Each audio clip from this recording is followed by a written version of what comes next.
परम पावन श्री वृंदावन धाम, रजरानी यमुना रसरानी, समस्त खग मृग पशु पंछी, ब्रजवासी जन, रसिक महापुरुष जन, लता वृक्ष, ये सब परम कृपा में है। किसी एक की कृपा से जीव का कल्याण हो जाए।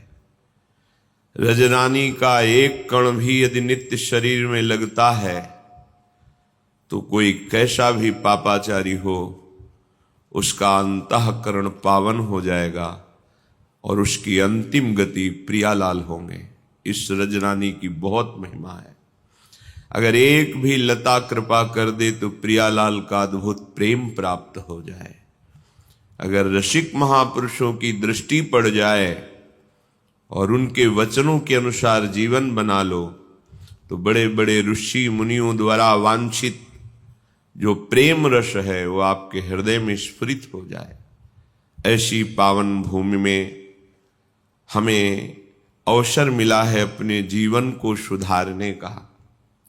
ये जो हमारे अंदर अहंकार पूर्वक आसुरी बुद्धि प्रेरणा देती है कि हम दूसरे की हिंसा कर कर, दूसरे का धन छीन कर, दूसरे को दुख देकर हम सुखी हो सकते हैं, अधर्माचरण से, चोरी से, व्यभिचार से, छल कपट से, तो विश्वास मानिए किसी और को दंड देने की जरूरत नहीं है।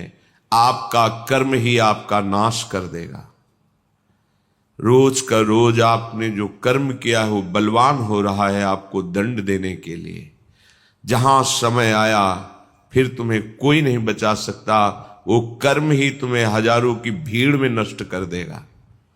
एकांत में होंगे तो तुम्हारे हाथ से ही तुमको दंड दिला देगा। इसलिए सावधान रहिए। कोई भी विपत्ति हमको उतना दुख नहीं देती जितना हमारा पाप कर्म हमको दुख देता है। कोई भी संकट नहीं है। यदि आप धर्म पूर्वक चल रहे हैं तो आया हुआ संकट भी आपकी उन्नति का कारण होगा। यदि पापाचरण करके आपने बहुत सी सुख सामग्री एकत्रित कर ली है तो आप देख लेना परिणाम में ना वो सामग्री रहेगी, ना सामग्री भोगने वाला तुम्हारा परिवार रहेगा और ना तुम रहोगे। तुम्हारा कर्म तुम्हारा सर्वनाश कर देगा, कहीं भी ठौर नहीं मिलेगी। इसलिए प्यारे, भगवान ने कृपा करके बहुत बढ़िया दिव्य अवसर दिया। बार बार तो बनत नहीं यह संयोग अनूप, मानुष तन वृंदा विपिन, रसिकन संग विविरूप। अत्यंत उदार करुणा वरुणालय श्यामा श्याम की उपासना। कैसी कृपा हो गई। मनुष्य शरीर श्रीधाम वृंदावन में बैठे हैं आप। यहां आने की भावना मात्र से पाप थर्रा उठते हैं। चाहे जिस भाव से आओ, ये धाम है अपना प्रभाव रखता है। वृंदावन ही प्रभाव सुनो, अपनो ही गुण देत, जैसे बालक मलिन को मात गोद भर लेत। जैसे अत्यंत वात्सल्यमयी माँ केवल ये देखती मेरा बच्चा है, मलिन है कि निर्मल है ये दूसरे देखते हैं, माँ नहीं देखती। ऐसे ही वृंदाटवी माँ हम सब उसके बच्चे ही हैं। जब हम किसी भी भाव से भागकर वृंदावन धाम आते हैं तो वृंदावन हमारा सुख संविधान करता है, हमारे पाप रूपी मल को नष्ट कर देता है, धो बहा देता है। बहुत बढ़िया सहयोग है, बहुत बढ़िया संयोग है। निकल चलिए इस माया के भयावने दलदल में, जहां हम निकलने की कोशिश करते हैं तो और धस जाते हैं। जैसे हम अपने मन को कामादि से हटाने की कोशिश करते हैं, उतना ही भयंकर वेदना और प्रकट होती है। पर यदि आपने किसी महापुरुष के चरणों का आश्रय ले लिया और उनके बताए हुए नाम मंत्र का सुमिरन कर रहे, फिर ऐसा नहीं होगा। उसी दलदल से निकलने का सहज उपाय मिल जाएगा। जिस दलदल में हम निकलने के उपाय में फंसते जा रहे हैं, उसी दलदल में से हम निकल जाएंगे। ये नाम, ये मंत्र, ये उपासना पद्धति बहुत बड़ा संबल है। जो भयावह माया भ्रमात्मक रूप पैदा करके हमको भ्रष्ट कर देती है, तो नाम ऐसा प्रकाश डालता है जैसे बाहर दूर पड़ी हुई अंधेरे में रस्सी सांप का भ्रम करके हमें भयभीत कर देती है, पर सीधे उसमें लाइट पड़े, प्रकाश पड़े तो दिखाई देता है नहीं नहीं ये रस्सी है, सांप नहीं है, आप बिल्कुल निर्भय हो गए। ऐसे ही माया नहीं है, केवल ब्रह्म है, केवल भगवान है, केवल प्रभु है। ये तब पता चलता है जब गुरु कृपा से हृदय में ज्ञान का प्रकाश होता है, तभी वो निर्भय, निश्शोक, निश्चिंत हो जाता है, क्योंकि सारे कर्म बंधन उसके छिन्न भिन्न हो जाते हैं और वो परमानंद में डूब जाता है। इसलिए बिल्कुल प्रमाद करने की आवश्यकता नहीं। ये चार बातें सत्संग में आपने सुना भी है, पुनः हम बता रहे हैं कि आप कृपा करके कभी मत कीजिएगा। पर स्त्री का गमन मत कीजिएगा, मांस मत खाइएगा, शराब मत पिएगा और किसी भी विधान से जुआ मत खेलिएगा। ये द्वित कीड़ा, मद्यपान, परिस्त्री गमन, हिंसा, इसी को व्यभिचार, चोरी आदि, अगर ये आप करेंगे तो कुछ भी कर लो, दान पुण्य कहीं भी चले जाओ, ये आपको दंड देंगे ही देंगे। क्योंकि जहां भी जाओगे कलयुग तुम्हारी बुद्धि को ऐसा भ्रष्ट करेगा कि वहां भी भारी अपराध ही बन जाएगा। इसलिए सबसे प्रार्थना है, बहुत बढ़िया अवसर मिला है, सुखपूर्वक जियो, आनंद पूर्वक मृत्यु जब आवे तो उसका स्वागत करो और भगवान के धाम में पहुंचो।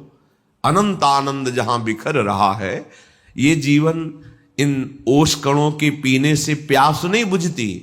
जिनको तुम भोग सुख समझ रहे हो, ये ओस कण हैं, इनसे प्यास बुझने वाली नहीं, आज तक किसी की नहीं बुझी। इसलिए प्रार्थना है, ये चार बातें बिल्कुल कसम खा लो, मुझे जीवन में कभी परिस्त्री गमन नहीं करना, मुझे किसी भी जीव की हिंसा करके मांस आदि नहीं खाना, मुझे कभी भी चोरी और द्वित कीड़ा ये नहीं करना, कभी शराब नहीं पीना। अगर आप आए हैं वृंदावन तो आप भाग्यशाली हैं, मेरी लाडली जू की आप पर कृपा है, नहीं तो श्री राधिका कृपा बिनु सबके मनन अगम्य। आप मन से भी नहीं सोच सकते वृंदावन के विषय में, शरीर से आने की तो बात जाने दो। जब लाडली जू ने कृपा कर दी तो आप अपने जीवन को सुधार लीजिए। बहुत बड़ी सामर्थ्य हमारे साथ है। जब हम प्रियाजू के चरणों का आश्रय लेकर चलते हैं तो बड़े बड़े सिद्ध प्रेमी महापुरुषों की कृपा हमें प्राप्त होती है।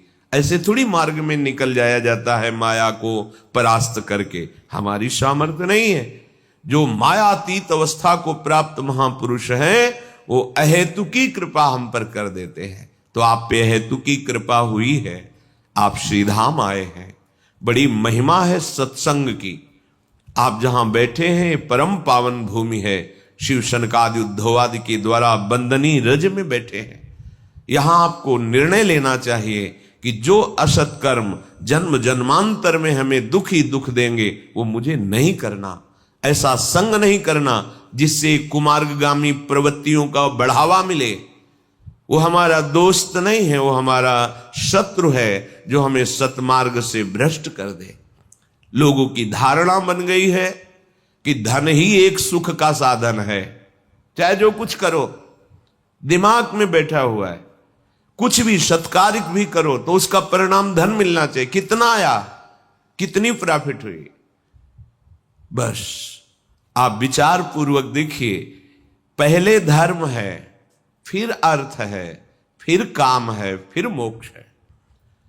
अर्थ यदि धर्म पूर्वक है तब तो मंगल करेगा, आपकी कामनाओं की पूर्ति होगी और वो कामनाएं मोक्ष मार्ग का अवलंबन करेंगी। ये सिद्धांत है। धर्म, अर्थ, काम, मोक्ष। जो कामों भोग है वो यदि धर्म के द्वारा कमाए हुए धन से किया जाता है तो उसका मन धीरे धीरे संसार के राग से रहित होकर मोक्ष मार्ग का अवलंबन करता है।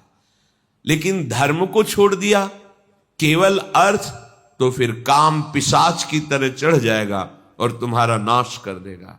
देख लो, आंख खोल के देख लो, जो केवल धन के पीछे पड़े हैं तो उनका अभिमान इतना बढ़ जाता है कि वो सर्वनाश स्थिति को स्वयं वरण कर लेते हैं, अर्थात स्वयं ऐसी दशा में पहुंच जाते हैं जहां क्लेश, अशांति, भय, शोक आदि है।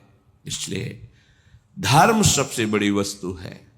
जो संत महापुरुषों ने, शास्त्रों ने विधान किया है उसे धर्म कहते हैं, और जिसे निषेध किया है कि ये नहीं करना चाहिए उसे अधर्म कहते हैं।